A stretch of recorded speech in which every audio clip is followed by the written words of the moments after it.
Baik, selamat pagi untuk kita semua. Perkenalkan, nama saya Ardianus Bernardus Bria. Saya mewakili teman-teman kelompok saya untuk membuat video presentasi. Nama-nama kelompok saya sudah: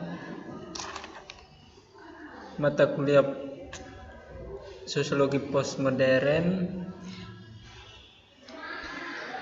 judul materi memahami tentang postmodernisme. Pembahasan pengertian postmodernisme. Menurut beberapa para ahli yang lainnya seperti Louise Leahy, postmodernisme adalah suatu penggerakan ide yang menggantikan ide-ide zaman modern. Menurut Immanuel, postmodernisme adalah keseluruhan usaha yang bermaksud merevisi kembali paradigma modern. Sedangkan menurut Ghazali dan Effendi, postmodernisme mengoreksi modernisme yang tidak terkendali yang telah muncul sebelumnya. Lahirnya postmodernisme. Munculnya postmodernisme tidak dapat dilepas dari modernisme itu sendiri. Kata modernisme mengandung makna serba maju, gemerlap, dan progresif.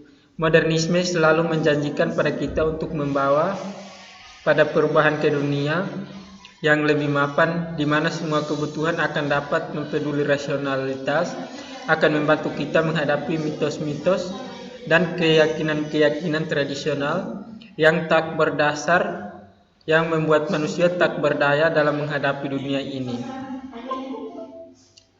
Tokoh-tokoh postmodernisme. Ada beberapa tokoh yang bisa disebut mewakili era postmodernisme. Yang pertama, Jean Francisco Lyotard merupakan salah satu filsuf postmodernisme yang paling terkenal sekaligus paling penting di antara filsuf-filsuf postmodernisme yang lainnya.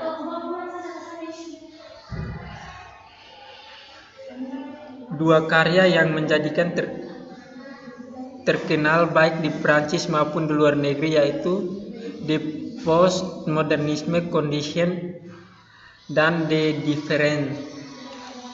Karya itu juga baik suatu ataupun seseorang yang ditolak bersuara terhadap sistem ideologis yang dominan yang menentukan sesuatu yang dapat diterima dan tidak dapat diterima. Yang kedua, Michel Foucault adalah seorang tokoh postmodernisme yang menolak keuniversalan pengetahuan.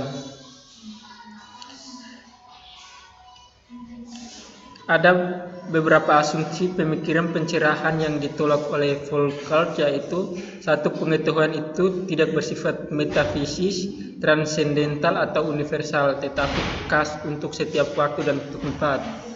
Yang kedua, tidak ada pengetahuan yang mampu menangkap karakter objektif dunia, tetapi pengetahuan itu selalu mengambil perspektif. Sedangkan yang ketiga, pengetahuan itu dilihat sebagai pemahaman yang netral dan murni, tetapi selalu terikat dengan rezim-rezim penguasaan. Perahli yang ketiga, Jean Baudrillard, pemikirannya memusatkan perhatian kepada kultur yang dilihatnya mengalami revolusi besar-besaran dan merupakan bencana besar. Revolusi kultur itu menyebabkan massa menjadi semakin pasif ketimbang semakin berontak seperti yang diperkirakan pemikir Marx. Friedrich Jameson, ia merupakan salah satu kritikus literatur berhaluan Marxis paling terkemuka. George Ritzer dalam Postmodern Social Theory menempatkan Jameson dengan Daniel Bell, kaum feminis dan teoritis yang baginya bukan modification dari kapitalisme, melainkan ekspansi darinya. Dengan demikian menjadi jelas bahwa periode historis yang ada sekarang bukanlah keputusan, melainkan kelanjutannya. Ciri-ciri pemikiran postmodernisme. Ciri postmodernisme yang lain adalah berwatak relativisme, artinya pemikiran postmodernisme adalah realitas budaya atau nilai-nilai kepercayaan dan lainnya. Tergambar dalam teori-teori yang dikembangkan oleh disiplin ilmu antropologi. Dalam pandangan antropologi, tidak ada budaya yang sama dan sebangun antara satu dengan yang lain. Seperti budaya Amerika jelas berbeda dengan Indonesia. Maka nilai-nilai budaya jelas sangat beraneka ragam sesuai dengan latar belakang sejarah, geografis, dan sebagainya. Pluralisme merupakan ciri pemikiran postmodernisme. Selanjutnya, hasil teknologi modern dalam bidang transportasi dan komunikasi menjadi era pluralisme budaya dan agama telah semakin dihayati dan dipahami oleh banyak orang dimanapun mereka berada. Adanya pluralisme budaya, agama, keluarga, ras, ekonomi, sosial, suku, pendidikan, ilmu pengetahuan, politik maupun sebuah realitas maupun peradaban agama dan budaya, sehingga menciptakan suatu adanya heterogen, bermacam-macam bukan homogen. Keanekaragaman ini harus ditoleransi antara satu dengan yang lain, bukan saling menjatuhkan apalagi sampai terjadinya suatu konflik tertentu. Teori-teori sosial postmodernisme. Yang pertama, teori sosial moderat. Teori ini yang menyatakan bahwa ada keterpusatan antara modernisme dengan postmodernisme. Namun ada yang mengatakan bahwa kendati postmodernisme memiliki perbedaan penting dengan modernisme, namun ada semacam persambungan antara keduanya. Teori yang kedua, teori sosial postmodern ekstrem. Teori ini menyatakan bahwa masyarakat modern telah digantikan oleh masyarakat postmodern. Menurutnya, objek konsumsi merupakan sesuatu yang diorganisir oleh tatanan produksi atau perluasan kekuatan produktif yang diorganisir. Sedangkan teori yang ketiga, posisi teoritis. Teori ini berpandangan bahwa perbedaan pandangan antara modernisme dan postmodernisme bukan lagi dijadikan sebuah perdebatan, akan tetapi bagaimana keduanya bisa saling bergandengan dan saling melengkapi.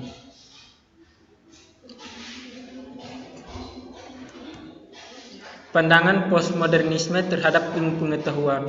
Modernisme memandang ilmu-ilmu positif, empiris atau ilmu pengetahuan mau tidak mau menjadi standar kebenaran tertinggi. Artinya, pandangan modernisme yang objektif dan positifis mengakibatkan nilai moral dan religius kehilangan wibawa, maka timbul disorientasi moral religius menuju suatu kekerasan, keterasingan, dan disorientasi hidup. Relevansi diskurs postmodernisme dalam ilmu pengetahuan.